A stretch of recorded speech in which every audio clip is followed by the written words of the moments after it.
Okay, so here I am again at my home garden in the District of Columbia. So we're just going to be doing a little direct seeding demonstration, and I'm going to be using this white-stemmed bok choy. I love me some bok choy. Bok choy is delicious, and it's nutritious. So we're going to just start by direct seeding it. I generally like to transplant my bok choy, but it's the seed I had on hand, and you can do it just fine by direct seeding it. You might have to come back and thin it, and of course, you know, we're trying to get that nice bok choy that looks like that. We're trying to get like a bunch, like a lettuce head or a head of cabbage almost. It's got that crunchy bunch of stems at the bottom, and that's what we typically see at the supermarket. That's what people want. That's at least what I want. So that's what I'm trying to grow it for. And when we're doing this, we're probably going to have more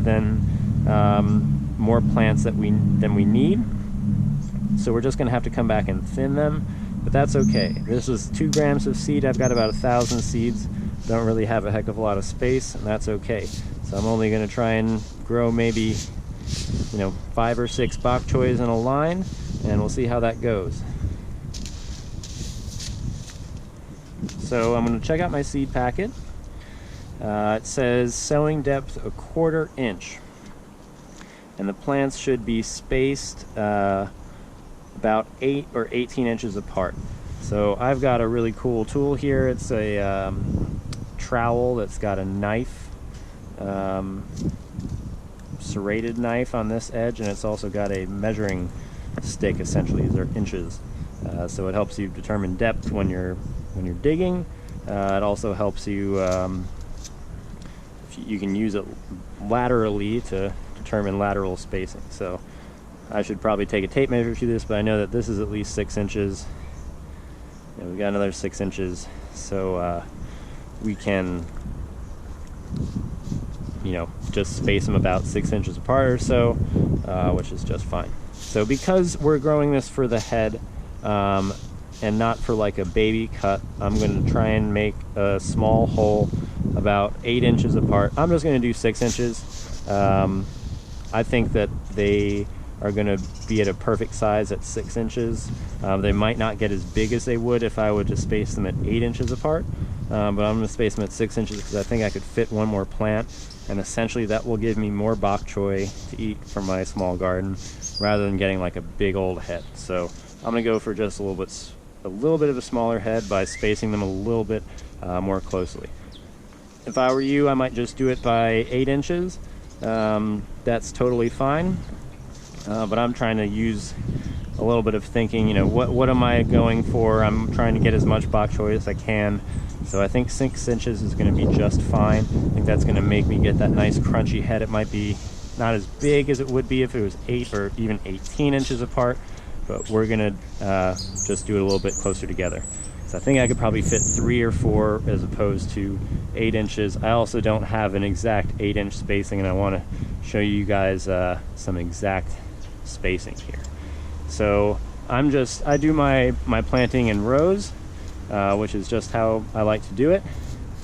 So I'm just going to remove any weeds and sort of just level out my playing field here, my seed bed.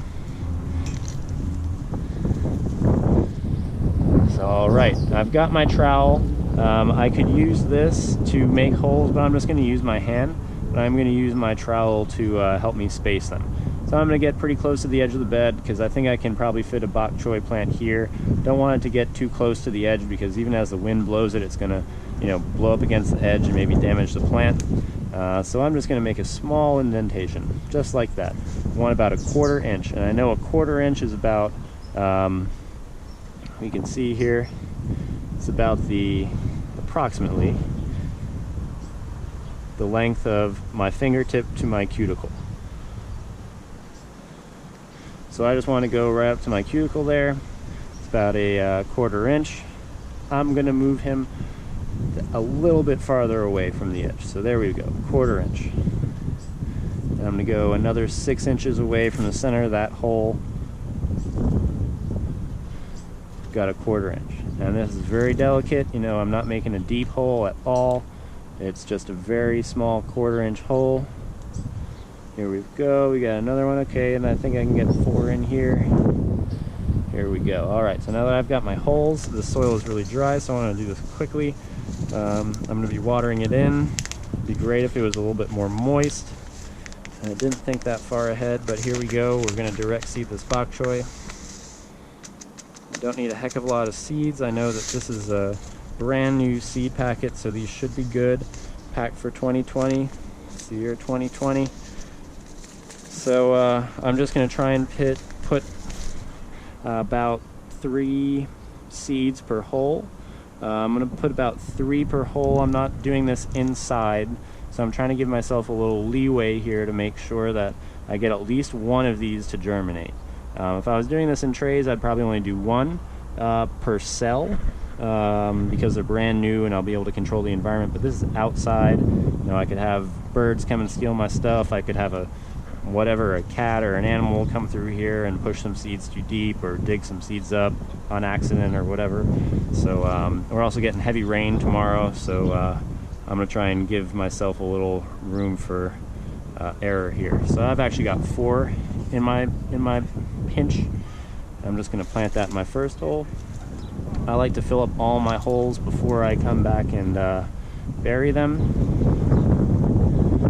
That's just the way I like to move. That one got 3. I think that's okay. We'll see how it goes. This one got another 4. So I've got them all in there. They're really hard to see. The seeds are really small. They're hard to grab onto, but not as hard as some other stuff. So like lettuce seeds or basil seeds. So now I'm just going to gently push some soil over them and gently press them. Now, important point is that when we're direct seeding things, we want to make sure, even if we're transplanting things, we want to make sure there's good seed to soil contact.